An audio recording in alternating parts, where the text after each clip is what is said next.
నయని మళ్ళీ వచ్చి నన్ను చెక్ చేసిన ఈ బాక్స్ ఇంకా దొరకదు.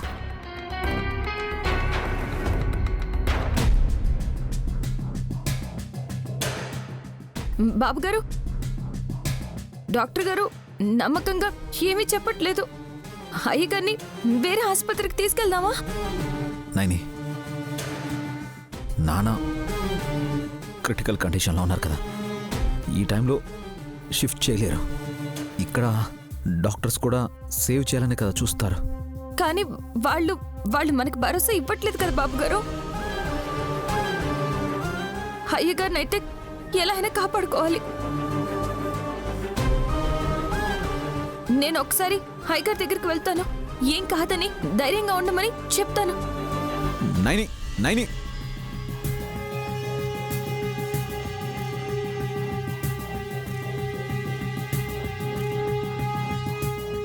కొడుగ్గా నేను నాన్నకి ఏమవుతున్నానని టెన్షన్ పడుతున్నాను. కానీ నైని నాన్నని ఎలాగైనా బతికించాలని ఆరాటపడుతుంది.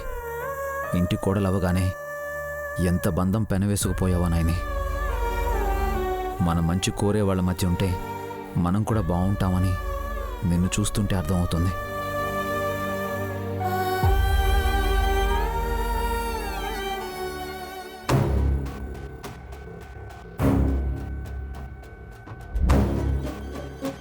విశాల్,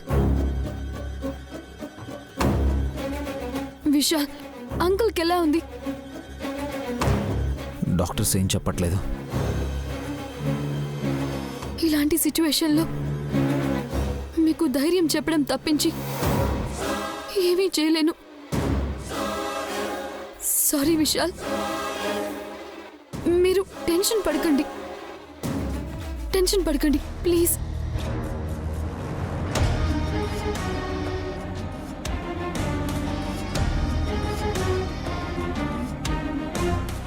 నాన్నకి ఏం కాదన్న నమ్మకంతోనే నేనున్నాను జాస్మిన్. చూద్దాం. కనీసం టచ్ కూడా చేయనివ్వడం లేదు. పెళ్ళయ్యాక ముట్టుకొనిస్తాడా? అంతవరకు బతకనిస్తానా?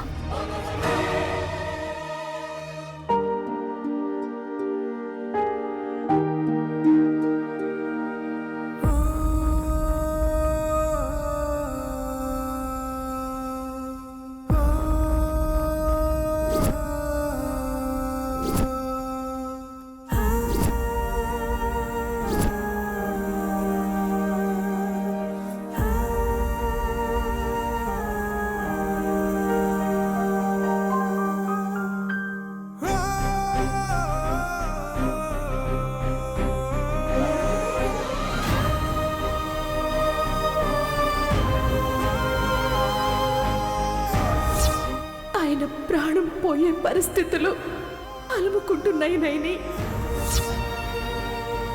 నేను సుమంగళిగానే వెళ్ళిపోయానన్న తృప్తి ఇప్పుడు నాకు లేదు. ఈసారి మనస్తాపానికి గురైతే నువ్వు నన్ను ముత్తైదువుగా చూడలేవమ్మా.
ఏంటయ్య గారు?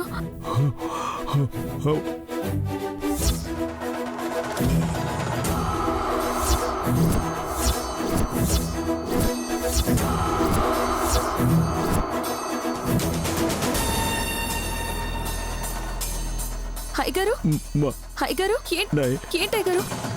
హై గారు, హై గారు,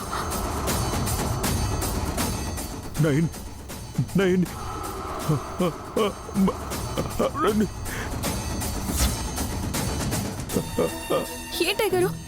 నాకేం అర్థం కావట్లేదు. జాగ్రత్త. నిజమేమైనా దీనికి చెప్తాడా? జాగ్రత్త.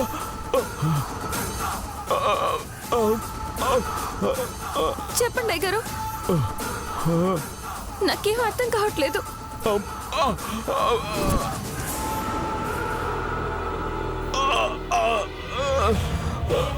అయ్య గారు చెప్పండి. డాక్టర్, డాక్టర్ గారు, డాక్టర్ గారు, ఏమీ చెప్పండి. అయ్య గారు, డాక్టర్ గారు. అయ్యో, ఆక్సిజన్ మాస్క్ ఎవరు తీశారు? తప్పుకోండి, తప్పుకోండి. డాక్టర్ ఇంజెక్షన్ ఇవ్వండి.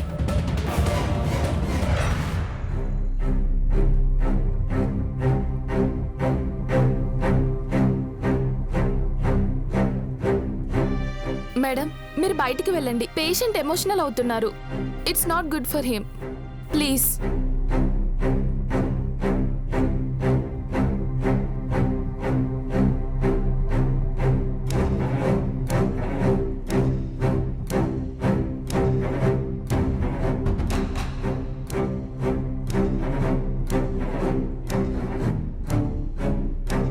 మేడం, మీరు కూడా బయటికి వెళ్ళండి.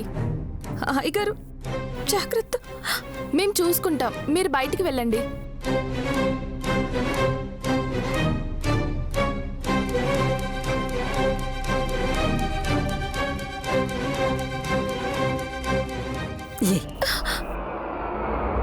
అమ్మగారు, అమ్మగారు, చెప్పు. ఆయన ఏం చెప్పాడో చెప్పు. ఎవరమ్మగారు? నాటకాలాడకు. మీ అయ్యగారు నేను రాకముందు నీతో ఏం చెప్పాడో అది చెప్పు. ఏడోకో అన్నారు. తమాషాలు చేస్తున్నావు నువ్వు. నువ్వెందుకు ఏడుస్తావే? నొప్పున్నది ఆయనకి, ఆయన పోతే నొప్పి నాకు. మధ్యలో నువ్వెందుకు ఏడుస్తావు? మర్యాదగా ఏం చెప్పారో అది చెప్పు. హైగర్ ఇబ్బంది పడుతూ మాట్లాడారు. కుటుంబాన్ని కాపాడాలన్నారు. కొడుకు అంటే విశాల్ బాబు గారిని కాపాడుకోవడం ముఖ్యం అన్నారు. అంతే. ఇవన్నీ కాదు, అసలు విషయం ఏదో ఉండే ఉంటుంది. నాకు అది చెప్పు. ఇంకేం లేదమ్మగారు. చెప్తావా లేదా? అడుగుతుంటే నేను నీకు పిచ్చిదానిలా కనిపిస్తున్నానా?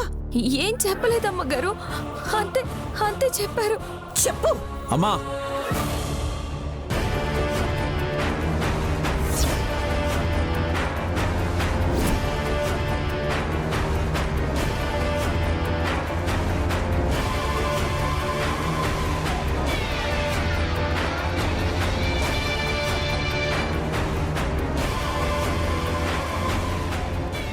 దేని గురించి అమ్మా? నైనిని చెప్పమంటున్నావు? అదే నాన్న, నేను లోపలికెళ్ళినప్పుడు అక్కడ ఆల్రెడీ 9 ఉంది. డాక్టర్లు 9తో మీ నాన్నగారి కండిషన్ గురించి చెప్తారు కదా. నేను అడిగితే వాళ్ళేం చెప్పలేదు. 9 చెప్తుందేమో అని రిక్వెస్ట్ చేస్తూ అడుగుతున్నాను. చెప్పు నైని. డాక్టర్ గారు నాతో ఏం చెప్పలేదు అమ్మగారు. బయటకు వస్తే అడిగి తెలుసుకోండి బాబు గారు. అక్కడికి వెళ్దాం రండి. అమ్మా, అక్కడ ఉంటాం.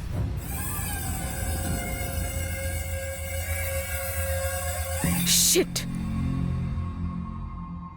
విశాల్ రాకపోయి ఉంటే దాన్ని కొంత నొక్కైనా ఏం చెప్పాడో చెప్పమని దాన్ని తప్పించుకుందది.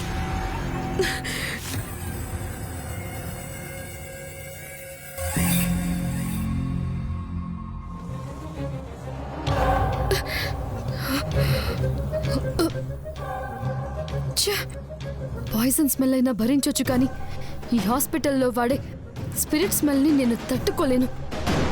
కంపరంగా ఉంది. జాస్మిన్, ఏంటి మళ్ళీ ఇక్కడికి వచ్చేసా? ఇంకా ఎంతసేపు ఆంటీ? నేను ఇంటికి వెళ్ళొచ్చా? అదేంటి, నువ్వు ఫ్రెండ్ ఎవరినో కలవాలన్నావు కదా? యా ఐ మీన్ అంటే ఎయిర్పోర్ట్కి వెళ్ళొచ్చా అని. హ, అలా వచ్చి ఇలా వెళ్ళిపోయావనుకుంటారు. కాసేపుండు, తిలోత్తమ వదిన కూడా వచ్చింది. నువ్వు వెళ్ళిపోతే ఏమనుకుంటుంది? జగదీష్ అంకుల్ బతకడం కన్నా వీళ్ళకి నేను ఇక్కడ ఉండడమే ఇష్టంగా ఉంది. అదే కావాల్సి వచ్చింది. మేడం, మీరు బాక్స్ లోపల పెట్టి మర్చిపోయారు మేడం.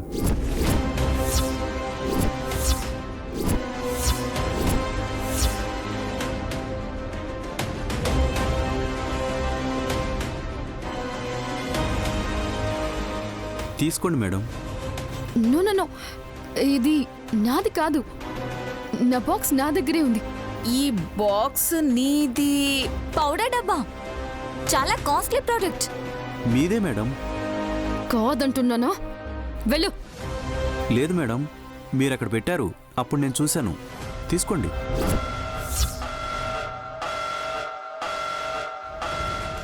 వీడెక్కడి నుంచి చూశాడో ఏంటో, నా ప్రాణానికి తగిలాడు రాస్కల్.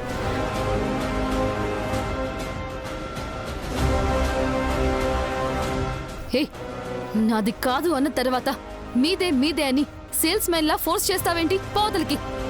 నువ్వు పౌడర్ డబ్బాలు అమ్ముకుంటున్నావా? నేనెలా అమ్ముతాను మేడం? ఈ బాక్స్ ఈ మేడం గారిదే. ఏయ్, కాదు అన్నప్పుడు నువ్వు తనదే అని బలవంతంగా ఎలా అడుగుతావయ్యా? అది కాదు మేడం. నాది కాదు. ఎవరిదో ఏంటో తీసుకెళ్లి బయటపడే. సరే మేడం. ఆగు. ఇంత కాస్ట్లీ ప్రోడక్ట్ ని చెత్తకుండలో వేస్తారా ఎవరైనా? ఎవరిదే కానప్పుడు నాదే అనుకోవడంలో తప్పలేదు. నేను తీసుకోవచ్చా? తీసుకోండి మేడం. Hey, thank you. చెల్లి వాళ్ళు ఎక్కడున్నారు? చెల్లి, హే, చెల్లి.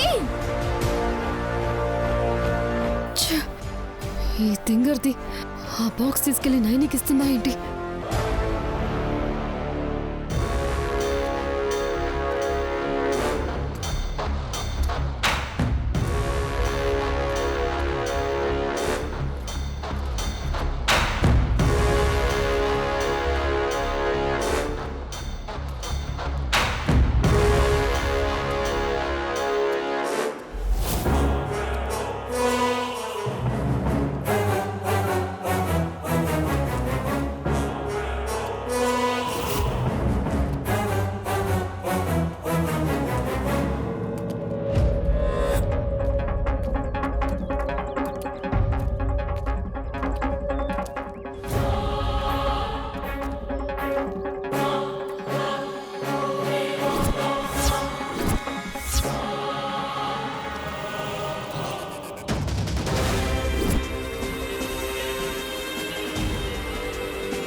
మీకెప్పుడు డౌట్ రాలేదా?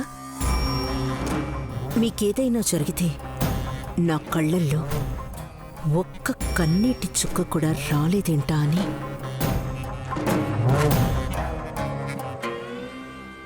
నిబ్బరంగా ఉంటానని కాదు మిస్టర్ జగదీష్ వర్మ. మీకేవైనా సరే శుభ్రంగా ఉంటానని. ఒకటి కాదు, రెండు కాదు, 16 నుంచి నీ పక్కనే ఉంటూ అవకాశం ఎప్పుడొస్తుందా, అందులో ఎప్పుడెక్కుతానా అని ఎదురు చూస్తూ ఉన్నాను.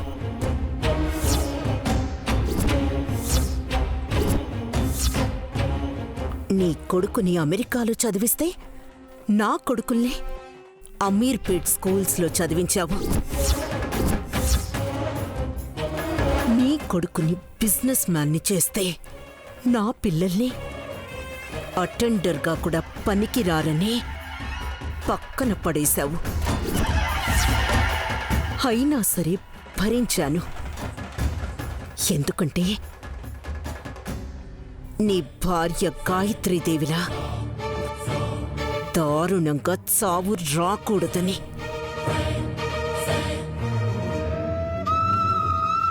ఓపిక పట్టి పట్టి ఇప్పుడెందుకు నిజం చెప్పేస్తున్నానో తెలుసా? చచ్చిపోయే ముందైనా నీకు నిజం తెలియాలని. The great Gayatri group of companies chairman Srimathi Gayatridevi గారు తాగిన జ్యూస్లో విషం కలిపింది నేనే.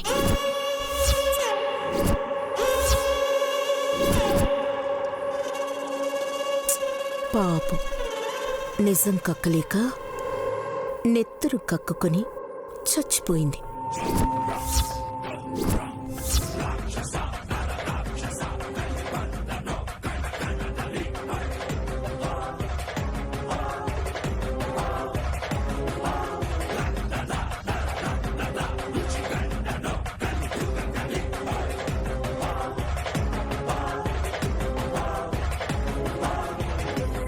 నీ దగ్గర సెక్రటరీగా పనిచేసిన నేను నీ కాలి బూటు మీద పడ్డ కాఫీని నా కొంగుతో తుడిచాను. స్వామి భక్తితో కాదు, సర్వస్వం లాక్కోవాలన్న యుక్తితో. మిస్టర్ జగదీష్ వర్మ, నీకింకో విషయం తెలుసా?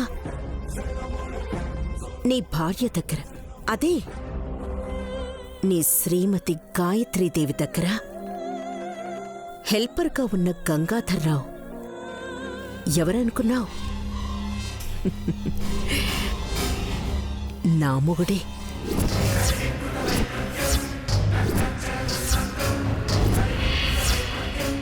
ఎక్స్పెక్ట్ చేయలేదు కదూ? తను మంచివాడు కాబట్టే ఎక్కడ నిజం చెప్పేస్తాడన్న భయంతో బ్లాక్మెయిల్ చేస్తూ నీ భార్య హత్య కేసుని నా భర్త మీదకు బనాయించి తనని జైలుకు పంపించి నీ జీవితంలోకి నా పిల్లలతో సహా అడుగుపెట్టాను. ఈ రహస్యాలన్నీ తెలిసిన గాయత్రీదేవి పాపం నా చేతిలో చచ్చిపోయింది. ఆ విషయం తెలియని నువ్వు నా చేతికి దొరికావు.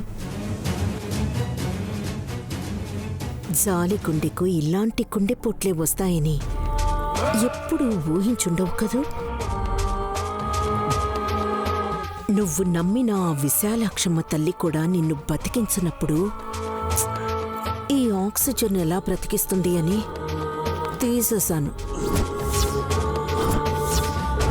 నీ సెక్రటరీ తిలోత్తమ ఇలాంటి పనులు చేయడంలో చాలా ఎక్స్పర్ట్.